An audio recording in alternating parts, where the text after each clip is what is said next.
What's shaking Blue Jays fans? I am your host, Craig Borden, and welcome to Jays Latest. We're going to talk all things Blue Jays and what is a heck of a win yesterday and sealing up a Blue Jays sweep for the first time in what seems like forever. This is one of the first ones that the Blue Jays have done. It's actually all season now that I'm thinking about it. But at the end of the day, we sweep the going into this season or series, red hot Seattle Mariners. Make sure you please hit those like, share, subscribe buttons so we can talk Blue Jays all morning, every day. And the Blue Jays, like I said, walked all over the Seattle Mariners in this one yesterday as they walk away with a 9-1 victory, 15 hits, actually batted really well with runners in scoring position. I can't believe I just said that. They were 6 for 12 with runners in scoring position. On the mound, we had all sorts of great things going with a weird pitching combo that we're going to talk about first. But thank you everybody for making the trip. It was good to see the Blue Jays fans in Seattle like normal. I know there's plenty of reasons why you wouldn't want to be doing that trip here to the US, but tis what it is. I unfortunately think at the moment, but thank you very much. Appreciate.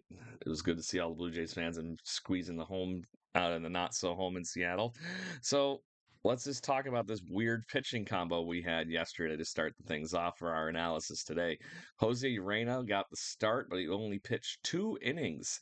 And I was a little shocked by this because he was doing pretty good at the end of the day. When you looked at what his line was, he had 2 innings, 2 hits, only allowed the one earned run, but the one earned run was a Dylan Moore home run that was on a ball he kind of left high in the zone that I am surprised he hit for 104 miles an hour, but tis what it is. Dead center field, of course. Um, so Moore being the only true hit for the Seattle Mariners against the Blue Jays yesterday.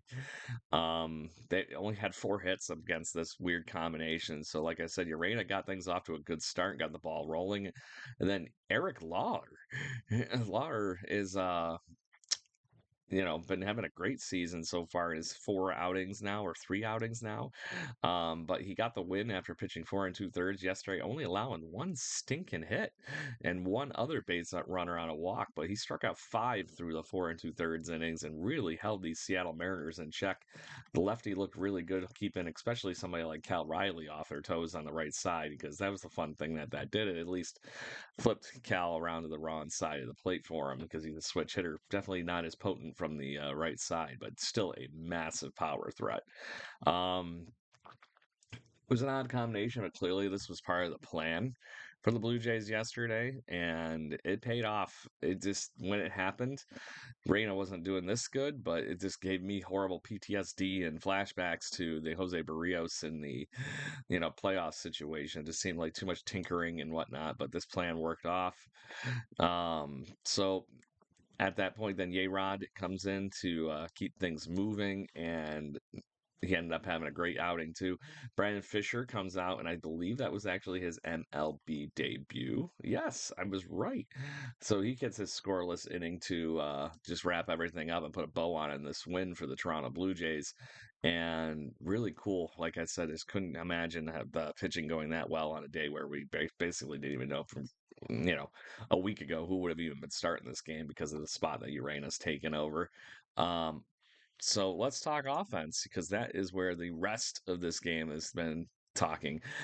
Like I mentioned before, 15 hits, 9 runs, and batted 6 for 12 party people with the runners in scoring position. Um, Addison Barger continues to be a force in this lineup. He actually worked his way all the way up to the 4th spot in the lineup because of people in and out of the lineup. Anthony Santander still needed another day, apparently, with whatever's going on with him. And it just worked for Barger. Oh my gosh.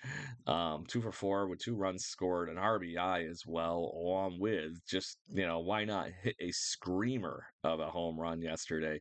It's in the 7th inning to really put a cherry on top of everything, but this thing was just a missile. Trying to see if I can find how hard it was hit. Yeah, that's what I thought. 107 miles an hour, and just as a line into the stands and right. The only thing that was the question was not if he hit the ball hard enough, but if it was going to be high enough to go over that wall with only a 21 degree launch angle and went 363 feet. So Barger continues to be amazing spot in this lineup for getting some power. Also supplying the power. Um, George Springer was one of the ones that got this going earlier in the game. Hit a 3-run home run that really opened up the deficit here for the Seattle Mariners to climb. They made it 5-1 at the time, and also just tattooed it 111 mile an hour off of the bat. More of a moonshot, 416 feet, but it was really great to see George Springer continue to rake at the plate. 2 for 5 yesterday with, like I mentioned, the 3-run home run. So who else is staying hot? The bottom of this Toronto Blue Jays lineup, that's who. Nathan Lucas and Ernie Clement both had 3 hits yesterday. Lucas actually was on base all times that he showed up to the plate in his 5 at bats yesterday. He also sprinkled in 2 walks. Each of them led to runs scored and an RBI each. Miles Straw, also in the early parts of this game, came up with another huge clutch hit, along with another diving catch in center field. And then because somebody's got to get on the action here, Jonathan Clase getting the start because of Santander and Varsho's day off. He gets in on the action with an RBI too, or a couple RBIs, I mean. Gets his double late in the game to bring around a couple of Blue Jays to put the final touches on their 9-0 or 9-1 win. So just really, really great. I can't say enough things for what the Blue Jays did in this um, series in Seattle. They did everything that they should do and everything they needed to do to show that this team is a capable team going forward here. And like I said, the Seattle Mariners were as hot as anybody could be before this. So they get to 500, and we get to fly home and take on the Tampa Bay Rays. The Rays are currently, I think it was 2 games under 500 after yesterday. 4 games under 500. So they got some catching up to do if they want to be in the race, but they are technically right behind the Blue Jays, who are now in third place with a 20-20 record. It appears to be possibly a bullpen day tomorrow for the Rays. Jose Barrios will be on the mound, hoping to continue his recent dominance that he has had.